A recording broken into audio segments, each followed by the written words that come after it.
Hello नमस्कार जय जगन्नाथ आसतु देखा देसी तोड़ी माछ तरकारी। आमर तो इे माछ को तोड़ी माछ कहते, आपणक आड़े कौन कहते। ताकू तो खाली बाछि हेनी, पाउंशरे बसिक बाछीदेली। तोड़ी माछरा बाछी भलसे काटिकुटी सह साइज करदेली।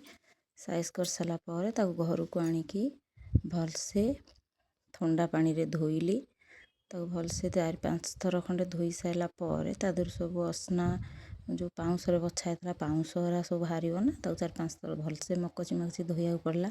आ ये माछरे एते कंटा जे माछ बाछी मो हाथ खंडिया हो जाता। भलसे धोई धाई करी मकची मकची थोईदेली। माछ को ये भलसे मकची मकची धोई धाई देती। धोई देली। एतिक माछ तो सबू हेनी, जी पानी निगड़ी गला जी करने रखिली। जी नक हम ताक तो हलदी लुण भी भाजिक रखिले भल लगे। कौन कली गोटे जगह काढ़ी फ्रिजर भितर रखीदे। जी दरकार से माछ रखिकी तादे लुण आ हलदी पकईकी भलसे गोले गाड़े साइज करदेली। साइज कर रखीदेली। रखीदेकी साड़े गली मसला सजाड़ी कहीं सब सजाड़ सजाड़ी कर रखी सारे गैस लगे करी। कला को एपटे माछ भाजिला सेपटे मसला सजाड़ा काले माछ पोड़ीज। तो माछ को लुण हलदी गलैकी थोईदेली गोटे जगार। सेपटे गली मसला रेडी कर। मसला रेडी होगाला एकाथरे तरकारी करने की तरकारी प्रिपरेसन आरंभ करदे। सेपटे सब नहीं रखी आनी गोटे जगार बसीगली। पियाज अदा रसुण टमाटर आलू सब आनी थोईदेली। टमाटर बड़ बड़ टमाटर 2टा काटी देती तरकारी पकाइवाई। अल्प तरकारी हो आप अधिका करने चाहिए अधिका टमाटर पकई पारे। से पियाज को पतला पतला काटिकी रखीदेली। पियाज को पतला पतला काटिकी रखीदेवे। से रखी सारापर मुझे कौन आलू को कौन कली सरस गोटा आलू को 4 खंड करदेली। बेसी पतला कली नहीं कि मोटा बेसी रखिली नहीं, लंबा लंबा साइज काटिली कहीं माछ तरकारी लंबा आलूटा टेस्ट लगे खाइले। से लंबा लंबा आलू 4 खंड करदेली। सेठू अदा रसुण को काटिकी ताकू रेडी करके थोईदेली। एथर सब रेडी हो गला। एथरक आमे जीवा किचन को। किचन रे जाइकी मुझे मसला रेडी कली। अदा रसुण को ग्राइंडर जार देगी गोटे पेस्ट रेडी करदेली। अदा रसुण पेस्ट। अदा रसुण पेस्ट को गोटे जगह काढ़ी देगी से सोरिष पेस्ट करी कहीं माछ तरकारी माने सोरिष मसलाटा हवा निश्चिंत। तो किसी सोरिष देली, गोटा जीरा देली, ताकू बाटिकी तार गोटे भल पेस्ट रेडी करदेली।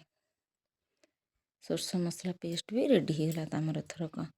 एथरक आमे जीवा माछ तरकारी कि गैस लगेबा। गैस लगे कड़े बसई देछि। कड़े सोरिष तेल देली कहीं माछ तरकारीटा रिफाइन तेल रे भल लगे। तो सोरिष तेल रे माछ तरकारी कले तार टेस्टा अलग टाइप रो ही लगे। माछ को भाजिली सब कड़े पकई दी कड़े देकी अल्प अल्प की माछ भाजिली। माछ को टिके भलसे भाजिबे, पूरा पोड़े नहीं कि कंचा रखिए नहीं। माछ को जमी कड़ा कड़ा टाइप तो ब्राउन कलर टाइप हो सेमती करके देखो मुझे केमती कलर कर काढ़ुची। कंचा नहीं कि पूरा ब्राउन कलर भी पोड़िला भाया है। तो एमती करी सब जाक माछ आस्ते आस्ते करके अल्प अल्प कर सब माछ को भाजिकी रेडी करदेली। माछ हो गला पर से तेल रे कौन कली आलू को पकईकी आलू को भलसे भाजीदेली। आलू को भाजिले ब्राउन कलर हवा जाए कहीं आलूटा ब्राउन कलर ना आलू खाया तरकारी टेस्ट लगे तार अलग बास्ना आसे। तो आलू को ब्राउन कलर करेंगे, कंचा रखिए नहीं कि पूरा पोड़ीदेवे नहीं। तो ब्राउन कलर आलू को भाजिकी ताकू गोटे जगह को काढ़ीदेवी। आलू को ब्राउन कलर कर जगह काढ़ी सारापर से कड़े तेल टे अधिका अच्छी तो मुझे तेल दे देकी टे जीरा सोरष फुटा पकईदेली फुटापी कि जीरा सोरष एमती फुटी आसला ताधे पकईदेली पियाज। पियाज को टिके ब्राउन कलर हवा जाए छाड़ीदेवे कहीं कंचा कंचा पियाज टिके पकार बेसी कंचा रखिए नहीं कि पूरा ब्राउन कलर करेंगे, टिके हल्का ब्राउन कलर हो आसो।